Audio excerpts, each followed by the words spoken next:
이 자리 예배하는 저와 여러분, 그리고 우리 성도들 각 사람들은 참으로 다른 점들이 많습니다. 우리는 성품도 다르고 배경과 우리가 그동안 살아온 모든 날들, 가치관, 판단도 다 다릅니다.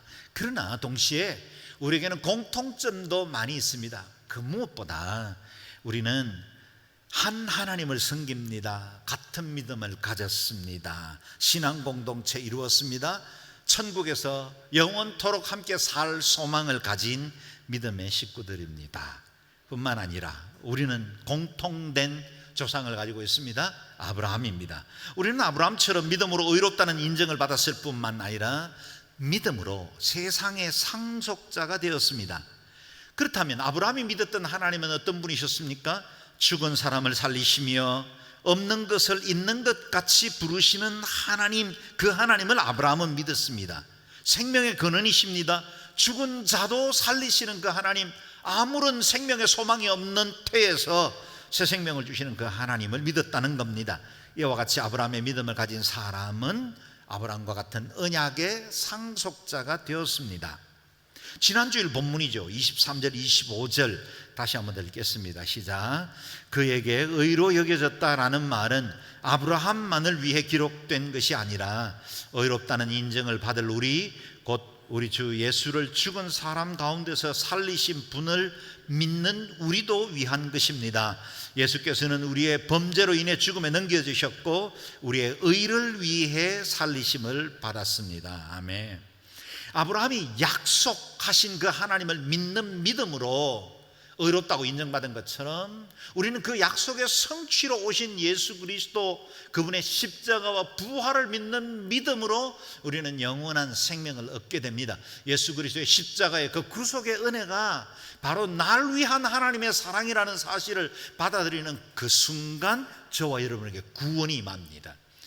부족한 우리를 의롭다고 인정해 주십니다. 영원한 생명을 주시고 우리에게도 부활의 소망을 주시는 것입니다.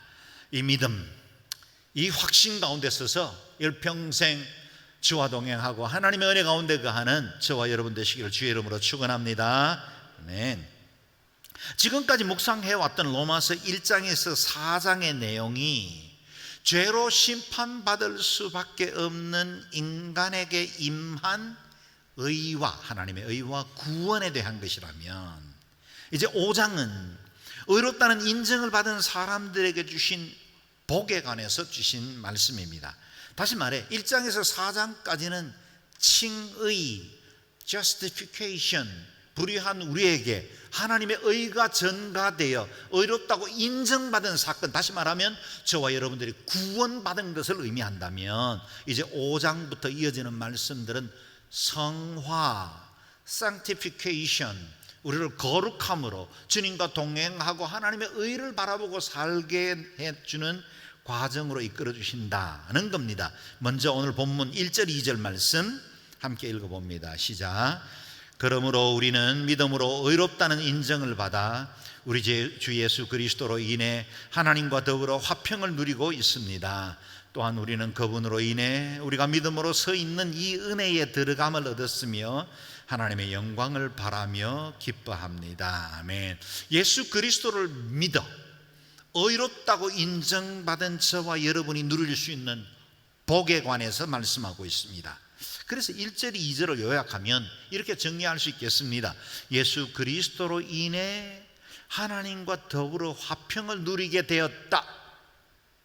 그리고 그 하나님의 영광을 바라며 기뻐할 수 있게 되었다는 겁니다. 앞부분 그리스도로 인해 하나님과 화평을 누린 것이 칭의, 구원받은 사건이라면 이후에 하나님의 영광을 바라며 기뻐할 수 있는 삶의 모든 여정을 성화, sanctification, 거룩으로 나아가는 것이라 말할 수 있겠습니다. 모든 사람이 죄를 범하여 하나님의 영광에 이를 수가 없었습니다. 화평을 누릴 수도 없었고 하나님의 영광을 바라고 기대하는 것조차 상상할 수도 없었습니다. 그런데 이제는 그리스도 예수 안에서 하나님과 화평을 누리게 되었다는 겁니다. 하나님과 우리 사이에 그동안 가로막혀 있던 죄의 거대한 장막이 무너져 내렸습니다. 우리 중에는 이 복이 얼마나 큰 복인지 실감이 나지 않는 분들도 없지 않을 겁니다. 얼마 전 우리 교회에서는 어르신들을 모시고 청와대를 다녀왔습니다. 엄청난 규모 그리고 아름답게 단장된 정원과 숲을 보면서 놀랐습니다. 이 엄청난 곳을 대통령 가족과 몇몇 보좌하는 사람들만 누렸다는 것이 은근히 불편하기도 했습니다. 청와대는 여러분 아시는 대로 불과 몇 개월 전만 해도 아무나 들어갈 수 있는 곳이 아니었습니다. 청와대의 특별 초청을 받은 행사에 참여하는 소수의 사람들, 외국 정상들, 언론인 정도 출입하던 곳이죠.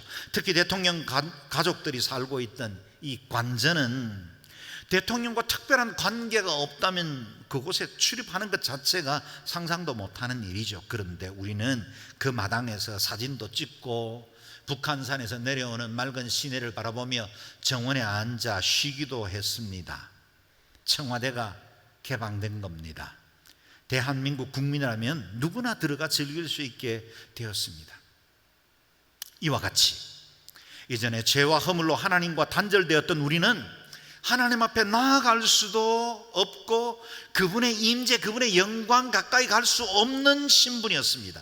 그런데 청와대가 일반인들에게 개방된 것과는 비교할 수도 없는 은혜의 사건이 이루어진 것입니다. 그것이 바로 예수 그리스도의 십자가를 인해 모든 막힌 담이 무너져 내린 겁니다. 이것을 에베소서 2장은 이렇게 말씀하고 있습니다. 같이 읽어봅니다. 시작. 그러나 그때는 하나님에게서 멀리 떨어져 있던 여러분이 이제는 그리스도 예수 안에서 그리스도의 피로 가까워졌습니다. 그리스도는 우리의 화평이시니 자기의 육체로 둘을 하나로 만드신 분이십니다. 그분은 중간에 막힌 담 곧 원수된 것을 헐어내셨고 조문으로 된 계명의 율법을 폐하셨습니다. 아멘. 예수 그리스도의 피, 그 십자가의 공로로 중간에 모든 막힌 담들이 무너지게 되었고 원수된 것 죄악의 담을 헐어내셨기에 이제는 하나님께 언제든지 나아갈 수 있게 되었다는 겁니다. 영원하신 하나님, 창조주 하나님을 저와 여러분의 아빠, 아버지라 부를 수 있게 되었습니다. 우리가 어디서든지 기도하면, 언제든지 기도하면 하나님의 임재, 그 지성소가 우리 앞에 열려지게 된 것입니다. 이제는 어떤 제사장이나 사제나 종교 지도자의 도움을 받을 필요가 없게 되었습니다. 우리의 마음이 성전이 되었고 내 삶의 현장에서 하나님의 은혜를 누릴 수 있는 특권을 갖게 된 것입니다. 그러므로 형제 여러분, 우리는 예수의 피로 인해 지성소에 들어갈 담대한 마음을 갖게 됐습니다. 그 길은 예수께서 우리를 위해 휘장을 통해 열어놓으신 새롭고 산 길입니다. 그런데 이 휘장은 바로 그분의 육체입니다. 이전에는 1년에 단 한 차례 지성소에 들어가서 예배하고 피 뿌릴 수 있었습니다. 그것도 대제사장직을 가진 한 사람, 욤키프르라고 부르는 대속죄일에 지성소 휘장 넘어 시언자의 피를 뿌림으로 백성들과 자신의 죄를 용서받는 유일한 기회, 그것이 단 하루 있었습니다. 유일한 한 사람만 들어갈 수 있던 곳이었습니다. 그만큼 거룩합니다. 그만큼 어느 누구도 범접할 수 없는 곳이었습니다. 대제사장조차 지성소에 들어갈 때는 발에 끈을 묶고 방울을 달아서 혹이라도 백성들의 죄로 인해서 대제사장이 치면, 죽으면 그 시신을 꺼낼 자가 없기 때문에 그 발에 묶인 끈으로 시신을 꺼내야 할 만큼 그곳은 지극히 거룩한 곳이었어요. Most holy places. 그런데 주님께서 십자가 위에서 테텔레스타이, 다 이루었다 선언하는 그 순간 휘장이 위에서 아래로 찢어진 겁니다. 지성소로 나아갈 길이 열렸습니다. 위에서 아래로 찢어졌으니 사람이 찢은 게 아닙니다. 하나님께서 가로막힌 휘장을 찢어 이제는 새로운 길을 열어주신 것입니다. 이 휘장이 바로 그분의 육체라 그랬습니다. 그러므로 누구든지 그리스도의 십자가와 대속의 은혜를 믿는 자는 하나님의 은혜의 보좌 앞으로 담대히 나아갈 수 있게 되었습니다. 두려움 없습니다. 부끄러움 없습니다. 하나님이 주신 그 은혜, 예수 그리스도로 말미암아 주어진 그 공로를 의지하고 의롭다 인정받은 자이기 때문에 언제든지 하나님의 보좌 앞으로 나아갈 수 있게 된 것입니다. 하나님께서 열어주신 길입니다. 새로운 길입니다. 생명의 길입니다. 저와 여러분이 오늘 이렇게 예배할 수 있는 것도 하나님께서 우리에게 주신 이 은혜의 공로, 지성소의 휘장을 찢어 주셨기 때문에 우리가 하나님 앞에 나아가 즐거이 예배할 수 있게 된 것입니다. 이렇게 하나님과 화평을 얻게 되면 그 다음 단계의 복들이 줄줄이 이어집니다. 2절 말씀이죠. 다시 읽어봅니다. 시작. 또한 우리는 그분으로 인해 우리가 믿음으로 서 있는 이 은혜에 들어감을 얻었으며 하나님의 영광을 바라며 기뻐합니다. 아멘. 하나님의 은혜 안으로 들어갈 수 있게 되었고 또 하나님의 영광을 바라볼 수 있게 되었다는 겁니다. 하나님의 은혜 안으로 들어갔다는 말은 마치 도망가고 쫓기던 자가 안전가옥에 들어간 것과 같습니다. 난민으로 떠돌이 하던 사람들이 대사관 안에 들어가서 그 나라의 국가의 법을 가지고 보호받게 된 것과 같은 것입니다. 기억해 보십시오.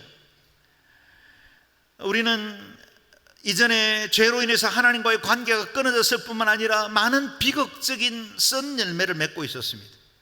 그 때문에 우리 인간은 서로 싸우고 경쟁하고 시기하고 차별하게 되었습니다. 우리 내면에는 허무와 혼란이 자리를 잡았습니다. 왜 사는지, 무엇을 위해서 살아야 하는지 방향을 잃었습니다. 열등감, 좌절, 갈등과 외로움, 두려움에 늘 시달려야만 했죠. 남들 앞에서는 꽤 괜찮은 것처럼 보였고 다른 사람들도 내게 박수치는 인생을 사는 것 같아 보였지만 내면의 굶주림과 허무함 달랠 수 없었습니다. 개인적으로는 갈등이요, 공동체적으로는 전쟁이었습니다. 그런데 이제 우리는 믿음으로 하나님의 은혜에 들어가게 되었습니다. 우리를 보호하는 은혜 품 안에 거하게 된 것입니다. 하나님과 화평을 이루면 우리의 삶의 모든 문제들이 자연스럽게 해결됩니다. 하나님과 우리 관계가 해결되면 삶의 목적과 의미가 분명해집니다. 이 세상에서 결코 얻을 수 없는 평안과 위로가 내 마음과 생각을 주장하기 시작합니다. 때로 사람들에게 오해받기도 하고 이 세상에서는 무시당할 수는 있지만 그것 때문에 잠깐 마음에 어려운 것도 사실이지만 자존심 상하기도 하고 마음 아팠던 적도 없지 않지만 그러나 우리는 금세 회복할 수 있습니다. 왜요? 우리에겐 다른 근거가 있거든요. 우리의 정체성이나 우리가 가진 진정한 소망이 세상이나 이 땅의 기준에 있지 않기 때문입니다. 어떤 상황을 만날지라도 한 가지만 점검하십시오.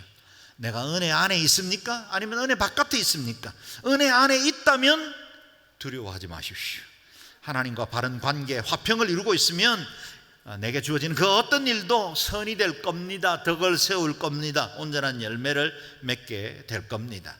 하나님과 화평을 이루고 있으면 다른 사람들과의 관계, 우리 가정과 부부, 내가 엮여 있는 여러 가지 사람들과의 관계들도 회복될 수 있습니다. 특히 내 내면에 질서도 세워집니다. 안정감도 얻습니다. 내 삶의 목적과 방향이 분명해집니다. 가장 중요한 본질적인 문제가 해결되면 나머지는 따라서 해결됩니다. 사랑하는 여러분, 우리가 구하는 대부분의 것들이 비본질적인 것들에 우리의 소망의 방점을 두고 있지 않습니까? 사실 비본질적인 것들은 있으면 좋지만 없어도 그만입니다. 건강하면 감사하겠거니와 건강하지 못해도 우리가 얼마든지 은혜를 누릴 수 있습니다. 우리가 다 성공하기를 원하지만 때로 실패하고 무너져도 우리는 다시 일어날 수 있습니다. 왜냐하면 우리에게 일어나는 모든 일들은 하나님의 선하신 목적과 계획 안에 있기 때문입니다. 쓰러지는 것 같지만 다시 회복됩니다. 주 안에 있으면 주의 손이 우리를 붙듭니다. 책임지십니다. 우리의 삶의 원천이 하늘에 있고 우리의 진정한 기쁨은 하나님께 있기 때문입니다. 그래서 그 어떤 상황에서도 하나님의 영광을 바라며 기뻐할 수 있게 된 겁니다. 다윗이 고백하는 바와 같죠. 여호와는 내 목자시니 내게 부족한 것이 없습니다. 주께서 내 적들 앞에서 내게 상을 베푸시고 내 머리에 기름을 부으셨으니 내 잔이 넘치나이다. 이 고백이 여러분의 삶의 고백이 되시기를 바랍니다. 그리고 이것으로 그치지 않습니다. 이어지는 복이 따릅니다. 3절에서 5절 말씀 같이 읽겠습니다. 시작. 이뿐만 아니라 우리는 또한 환난 가운데서도 기뻐합니다. 이는 환난은 인내를, 인내는 연단을, 연단은 소망을 이루는 줄을 알기 때문입니다. 이 소망은 우리를 낙심시키지 않습니다. 하나님께서 우리에게 주신 성령으로 인해 그분의 사랑을 우리 마음에 부어주셨기 때문입니다. 아멘. 하나님 안에서 누리는 기쁨은 우리가 처한 조건이나 상황, 환경에 의해서 흔들리지 않는 근본적인 기쁨입니다. 그래서 환난 가운데서도 기뻐할 수 있다고 고백하는 겁니다. 세상 기준으로 보면 가당치 않는 이야기죠. 환난을 만났는데 어떻게 기뻐할 수 있다는 말입니까? 우리는 대부분 환난을 만나면 불평과 원망, 신음소리부터 터져나옵니다. 어떻게 재수가 없었다고 이렇게 우리가 환탄하기도 하고 누군가를 원망하는 것이 일반적인 반응이죠. 그러나 하나님의 영광을 바라보고 사는 사람들, 저와 여러분은 환난과 위기에 대한 관점이 다릅니다. 어떻게 환난 가운데서도 절망하지 않고 기뻐할 수 있을까요? 환난보다 더 크고 영원하고 완전한 것을 바라보고 있기 때문입니다. 환난에 따르는 결국을 보십시오. 환난은 인내를, 인내는 연단을, 연단은 소망을 이루는 줄을 알기 때문이라 하십니다. 환난을 당할 때 사람들은 굉장히 다양한 반응을 보입니다. 어떤 사람들은 낙심하고 절망합니다. 또 어떤 사람들은 분노하고 어느 누군가에 대해서 공격적이 되기가 쉽습니다. 그런데 환난에 대한 가장 긍정적인 반응은 인내입니다. 오래 참음입니다. 하나님이 날 아시고 나를 향하신 하나님의 계획은 언제나 선하시기 때문에 하나님께서 이 모든 것을 통해서 선을 이루시고 하나님 반드시 영광 받으신다는 사실을 믿기에 유보하는 겁니다. 판단을 유보하고 내가 지금 처한 이 모든 상황에 대해서 기다리는 겁니다. 그걸 우리는 인내라고 부르죠. 인내 없는 성도가 어디 있겠습니까? 환난 없이 예수 믿기가 얼마나 불가능하겠습니까? 다 예수 제대로 믿으려고 하면 크고 작은 안팎의 고난 가운데 처하기가 쉽습니다. 그때 필요한 것이 인내죠. 인내할 때 연단이 이루어지고 그 연단으로 우리는 정결케 됩니다. 그 연단은 결국 우리의 불순물을 제거하고 우리 안에 참 소망만 남기게 합니다. 피겨스케이팅의 여왕이죠. 우리 김연아 선수가 곧 목사가정의 며느리가 된다는 소식을 들었습니다. 은근히 반갑습니다. 지금의 자리에 이르기까지 얼마나 부단한 연습과 자기 싸움이 있었겠을까. 그를 보면 그런 생각이 듭니다. 그녀의 주특기인 트리플 악셀 성공하기 위해서 몇 번의 엉덩방아를 찍었을까요? 코치였던 브라이언 오스의 말에 의하면 한 동작을 익히기 위해서 김연아는 1만 번 이상 연습했답니다. 그런 피나는 훈련이 오늘의 김연아를 영광스럽게 만들지 않았겠습니까? 묻습니다. 여러분은 살아오는 동안에 몇 번의 엉덩방아를 찍었습니까? 몇 번의 실패와 아픔을 가졌습니까? 살다보면 내가 하나님 앞에 바로 서지 못하기 때문에 실패하기도 넘어지기도 했죠. 또 원치 않는 환경을 만나서 어느 누군가의 그 못된 마음 때문에 내 인생이 황폐해지고 어려워지기도 했습니다. 여러 번 우리도 엉덩방아를 찍었습니다. 그러나 우리의 삶에서 만나는 모든 연단은 우리를 하나님의 사람으로 빚어주는 도구입니다. 그렇다면 우리가 연단을 통해 이루게 될 소망이 무엇일까요? 우리가 가질 소망이 무엇인지가 중요합니다. 그동안 환난도 겪었습니다. 인내로 견뎠습니다. 연단을 거쳤습니다. 그랬는데 내가 그 결과로 가진 소망이 잠시 이 땅에 있는 것, 별 가치도 없다가 사라질 것들, 내 인생에 진정한 도움이 되지 않는 것이라면 헛수고한 것입니다. 고생만 진탕한 것입니다. 5절을 다시 보십시오. 이 소망은 우리를 낙심시키지 않습니다. 이 소망이 무슨 소망입니까? 연단을 통해서 인내, 그리고 환난에서 인내로, 인내에서 연단으로, 연단을 통해서 만들어진 그 소망이죠. 그 소망은 우리를 결코 낙심시키지 않는다는 겁니다. 하나님께서 우리에게 주신 성령으로 인해 그분의 사랑을 우리 마음속에 부어주셨기 때문입니다. 믿음 생활 중에 만나는 환난과 인내, 연단을 거쳐서 만들어진 우리의 소망은 결코 우리를 낙심시키지 않습니다. 그렇다면 여러분 가진 소망이 무엇입니까? 잠시 있다가 사라질 것입니까? 아니면 영원히 변치 않는 하늘에 속한 것입니까? 지금까지 살면서 만나는 여러 가지 시험과 환난, 여러 가지 고난과 사건 상황들을 만난 이후에 여러분이 내린 결론이 뭡니까? 내게 있어서 진정한 소망이 무엇이라고 말하고 있습니까? 믿음의 사람, 그리스도의 말씀 안에서 살아온 사람들의 인생에는 결론들이 분명해집니다. 땅에서 얻을 수 있는 것, 얻은 것, 장차 얻게 될 것, 이 모든 것들이 진정으로 우리의 평안과 행복을 보장하지 못한다는 사실입니다. 눈을 현혹할 만큼 그럴듯하고 매력적인 것으로 보이기도 하지만 이 또한 가져보면, 누려보면 또 다른 목마름만 자극할 뿐 진정한 우리의 삶의 안정감은 되지 않습니다. 그래서 찬송하는 거죠. 세월 지나갈수록 의지할 것뿐일세. 다 함께. 무슨 일을 당해도 예수 의지합니다. 아멘. 무슨 일을 당해도, 세월 지나갈 때 만나는 그 모든 일들도 우리를 예수님 한 분 바라보고 그분을 소망하게 하는 재료가 될 수 있기를 바랍니다. 이 세상에 있는 것 세월 지나가면 다 시들해집니다. 낡아집니다. 평준화됩니다. 퇴색될 뿐입니다. 그것에 목매면 안 됩니다. 인생의 깊이가 더해질수록, 믿음의 여정이 길어질수록 더 뚜렷해지고 더 확실한 것이 있다면 한 가지밖에 없습니다. 복음입니다. 하나님 나라 외에 이 땅에 그 어느 것도 확실하고 영원한 것 없습니다. 우리 가정은 돌아보면 지난 한 7년 기간씩 지날 때마다 한 번씩은 사역도 지역도 옮기게 되었습니다. 대구에서 서울로, 서울에서 스리랑카로, 다시 미국으로, LA에서 서울로, 그리고 8년 전에는 용인으로 옮겼습니다.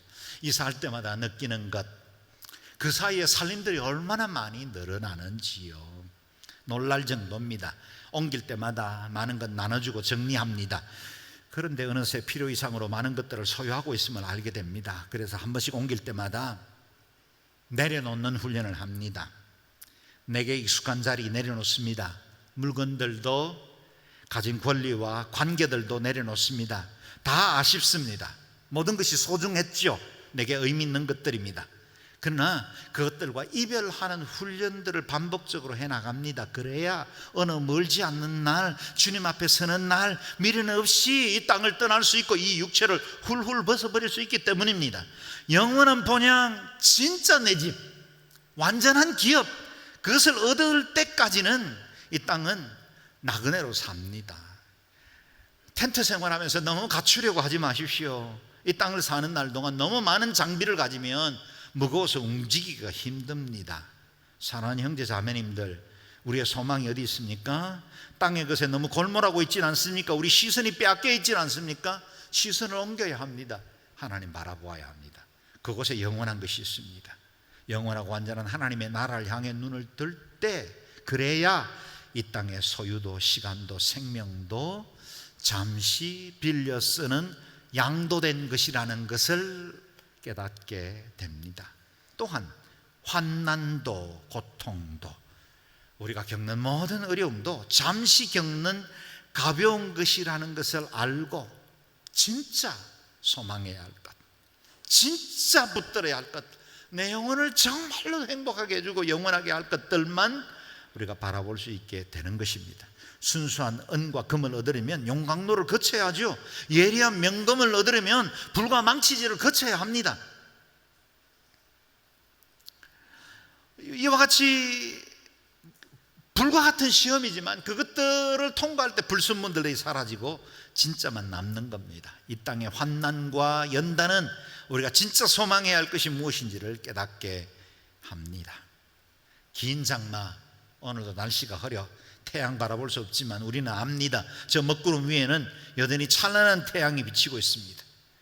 이 땅에서 먹구름처럼 내 마음을 짓누르고 있는 것이 있다면 우리의 마음이 여전히 어두워서 앞이 잘 보이지 않고 내 삶에 힘겨운 걸음을 옮기고 있다면 기억하십시오.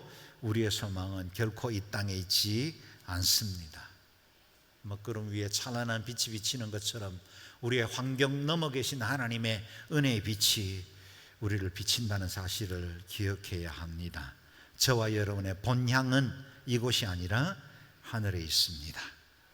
우리가 이 같은 소망을 가질 수 있는 근거 어디에 있을까요? 하나님의 사랑입니다. 하나님의 사랑이 우리의 소망의 근거가 됩니다. 유명한 말씀이죠. 6절 말씀부터 10절까지를 연결해서 읽겠습니다. 시작. 우리가 아직 연약할 때 그리스도께서는 작정된 시기에 경건하지 않은 사람을 위해 죽으셨습니다. 의인을 위해 죽는 사람은 거의 없고 선한 사람을 위해 가감히 죽는 사람은 간혹 있기는 합니다. 그러나 우리가 아직 죄인 되었을 때 그리스도께서 우리를 위해 죽으심으로 하나님께서는 우리에 대한 그분의 사랑을 나타내셨습니다. 그러므로 이제 우리가 그리스도의 피로써 의롭다는 인정을 받았으니 그리스도로 인해 하나님의 진노에서 확실히 구원받을 것입니다. 우리가 하나님과 원수됐을 때 하나님의 아들이 죽으심으로 인해 그분과 화목하게 됐으니 화목하게 된 우리는 하나님의 생명으로 인해 확실히 구원을 받을 것입니다. 아멘 또 아멘. 과히 복음 중에 복음이라 불러도 괜찮을 만한 말씀입니다. 하나님의 사랑이 어떻게 드러났나요? 아무런 자격도 준비도 되어 있지 않는 사람을 위해서 하나님의 주도로 베풀어 주신 구원입니다. 6절에 말씀하시죠. 우리가 아직 연약할 때. 8절에 말씀하십니다. 우리가 아직 죄인 되었을 때. 10절 우리가 하나님과 원수 되었을 때. 그야말로 one-sided love, 하나님의 일방적인 사랑입니다. 우리가 하나님의 자녀가 될 자격을 전혀 갖추고 있지 못할 뿐만 아니라 오히려 하나님을 대적하고 원수가 되어 불순종하던 그때 하나님은 우리를 위해서 구원을 준비하셨습니다. 자신의 유산을 챙기고 몫을 가지고 나가 허랑방탕하게 사는 둘째 아들, 아무런 동정도 연민도 얻을 수 없는 바로 그때에도 아버지는 이미 아들을 용서하시기로 결정한 것과 같습니다. 의인을 위해 죽는 사람은 거의 없고 선한 사람을 위해 가감히 죽는 사람은 간혹 있기는 합니다. 그렇죠, 있죠. 간혹 달려오는 기차에서 어린아이를 구해내고 자기 대신 죽음을 맞이한 선한 사람 없지 않습니다. 이 땅에도 정말 희생적이고 걸어간 삶을 살아간 사람들이 없진 않죠. 인권이나 대의를 위해서 죽음을 맞이한 사람들 없지 않습니다. 그러나 만일 상상해 보십시오. 화성 일대를 공포로 몰아넣은 살인마 이춘재, 13살밖에 되지 않는 어린 소녀를 포함해서 14명의 부녀자를 강간하고 살인한 그를 위해서 어느 누군가가 대신 죽어줄 수 있을까요? 내게 주어진 일은 아니지만 만약에 그 피해자의 가족들을 생각하면 분노와 그 원수 같은 것 지우기 힘들 겁니다. 그에게 그 어떤 형벌이 가해져도 그 분노가 다 사그러들지 않을 겁니다. 그런데 그를 위해서 어느 누군가가 죽었어요. 이 사실이 이해되겠습니까? 용납되겠어요? 물론 극단적인 비유인 것이 사실이지만 그러나 하나님의 은혜가 이렇게 우리에게 드러났습니다. 죄로 인해 하나님과 원수되었던 우리를 위해, 사랑받을 아무런 가치가 없던 우리를 위해 하나님의 아들 예수 그리스도께서 십자가에 못 박혀 돌아가셨고 영원한 저주를 담당하셨습니다. 사랑하는 여러분, 착각하지 마십시오. 나는 그런 악을 저지른 적도 없고 그나마 양심대로 살아온 사람이기 때문에 대속의 은혜가 주어진 게 아닙니다. 죄인이었습니다. 심판받는 것이 마땅한 상태였습니다. 우리가 아직 죄인 되었을 때 그리스도께서 우리를 위해 죽으심으로 하나님께서는 우리에 대한 그분의 사랑을 나타내셨습니다. 하나님은 죄인을 사랑하시지만 죄는 미워하십니다. 우리가 죄의 시궁창에 빠져 온통 냄새를 풍기고 더러운 오물을 뒤집어 쓰고 있을 그때에 하나님은 사랑하기로 결정하신 겁니다. 나를 위한, 여러분을 위한 하나님의 사랑, 조건 없는 그 사랑이 십자가의 은혜를 통해 우리에게 드러나게 된 것입니다. 자격 없는 자에게 베풀어 주신 사랑입니다. 그래서 우리는 이것을 은혜라 부릅니다. 그 은혜로 우리가 받은 복은 무엇일까요? 조금 전에 읽은 6절에서 10절까지 말씀에 여러 가지를 말씀하시는데 네 가지 우리가 받은 복을 말씀하고 있습니다. 첫째는 그리스도의 피로서 의롭다는 인정을 받았습니다. 그리스도의 피로서 의롭다는 인정을 받았습니다. 둘째는 하나님의 진노에서 확실히 구원을 받았습니다. 셋째는 하나님과 화목하게 되었습니다. 넷째는 하나님의 생명으로 인해서 우리도 영생을 얻게 되었습니다.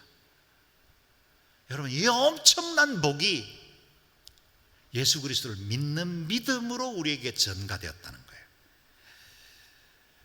여러분, 믿음 좋으십니까? 지금까지 믿음 생활 잘 해오셨습니다. 격려합니다. 축복합니다. 그러나 우리 자신이 정직하게 우리를 돌아보면 우리 믿음 대단치 않다는 걸 우리가 압니다. 믿음으로 살지만 때로 의심하기도 하고 내 환경이 그나마 괜찮고 복받고 사는 것처럼 여겨질 때는 신앙생활도 잘하고 예배도 잘 드리는 것 같다가 어느 날 삶이 무너지고 어려움을 겪으면 내 믿음이 어디가 있나 싶을 만한 생각, 불안과 두려움 한탄에 빠질 때가 많죠.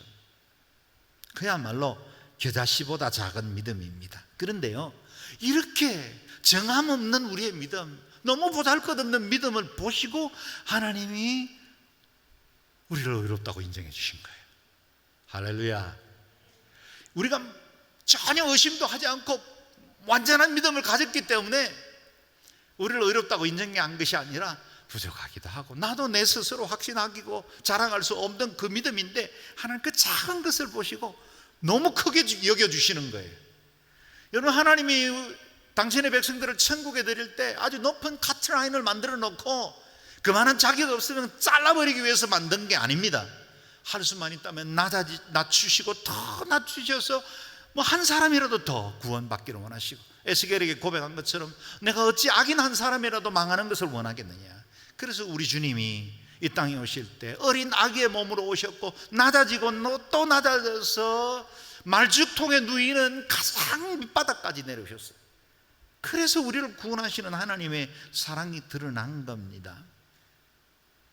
이 작은 믿음 귀하게 여기셔서 죄로부터 자유케 하시고 구원과 영생을 주시고 천국의 소망을 주셨어요. 할렐루야. 그래서 하나님은 사랑이시다. God is love. 우리 하나님 사랑의 본체이십니다. 사랑이기 때문에 그분으로부터 비롯되는 모든 것들에는 사랑이 드러납니다. 그래서 그 사랑에 기초한 소망이기 때문에 여러분 낙심하지 마십시오. 그 무엇으로 인해서 넘어지지 마십시오. 또 읽어도 좋은 말씀이죠. 5절입니다. 같이 읽어볼까요? 시작. 이 소망은 우리를 낙심시키지 않습니다. 하나님께서 우리에게 주신 성령으로 인해 그분의 사랑을 우리 마음에 부어주셨기 때문입니다. 아멘. 지금 저와 여러분이 하나님의 사랑을 깨달아 알게 되고 십자가의 공로를 나의 공로로 받아들일 수 있었던 이유가 뭘까요?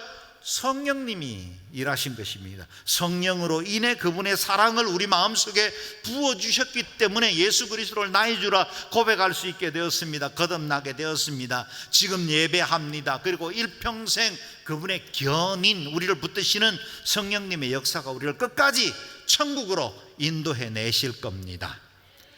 마지막 또 하나의 복, 보너스가 있죠. 11절 말씀 읽겠습니다. 시작. 그뿐 아니라 이제 우리를 하나님과 화목하게 하신 우리 주 예수 그리스도로 인해 하나님 안에서 기뻐합니다. 화목해 된 자의 큰 축복은 하나님으로 인해서 기뻐합니다. 이 기쁨은 영원한 기쁨입니다. 세상 그 무엇으로도 빼앗을 수 없는 완전한 기쁨입니다. 하나님의 사랑 안에서 우리가 천국에 이를 때 누릴 그 완전한 기쁨을 이 땅에서 조금씩 맛보아 누리며 힘을 의지하고 살아갈 수 있도록 허락하신 기쁨입니다. 여러분 안에 구원의 즐거움이 충만하기를 바랍니다. 세상 다 잃어버려도 모든 것들이 다 상실된다 할지라도 나는 여호와로 인하여 기뻐하리라. 이것이 저와 여러분의 고백이 되고, 이 가진 복 마귀에게 노략질 당하지 않도록 믿음으로 일평생 살아가시기를 주의 이름으로 축원합니다. 아멘. 이 시간에 같이 우리가 함께 기도합니다. 기도할 때 하나님, 의롭다 함을 얻은 자에게 주신 이 복들 하나님 우리가 끝까지 유지하게 하시고, 우리가 가진 이 소망이 결단코 우리를 낙심시키지 않을 줄 믿고 하나님 의지하며 믿음으로 살아가는 저희들 되게 도와주십시오. 나그네와 같은 인생 살아가는 날 동안 땅의 것에 미련두고 땅의 것이 우리의 인생의 행불행인 것처럼 살지 않게 하시고, 영원한 천성 바라보며 소망 가운데 승리하는 하나님의 사람들 되게 하여 주옵소서. 통성으로 기도하겠습니다.